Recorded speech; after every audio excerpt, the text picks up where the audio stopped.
جب اللہ کو تم اپنا دوست بنا لیتے ہو، پھر اللہ کی ذات کبھی بھی تمہیں تنہا چھوڑ نہیں سکتی۔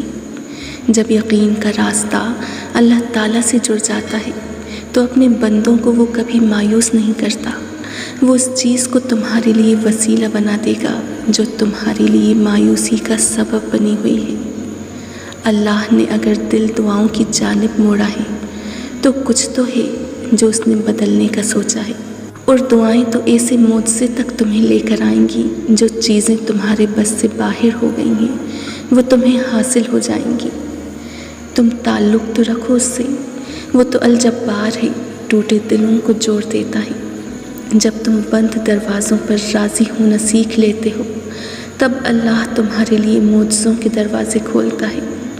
آزمائش میں بہے تمہارے آنسو بعد میں معجزوں کا وسیلہ بنتے ہیں۔ تمہارے ایک آنسو کی پکار 7ویں عرش سے ٹکراتی ہے اور اللہ کو مناتی ہے۔ جب عرش سے کن کی صدا آتی ہے تو ساری کائنات فیکون کا ورد کرتی ہے۔ وہ راستہ پہلے ہی بنا دیتا ہے لیکن عطا صرف بہترین وقت پر ہی کرتا ہے۔ کیا پتہ تمہاری اگلی دعا قبول ہونے والی ہو۔ کوئی تو وقت قبولیت کا ہوگا جس نے اتنی کہانیاں مکمل کی ہیں، وہ تمہاری کہانی بھی ادھوری نہیں رہنے دے گا۔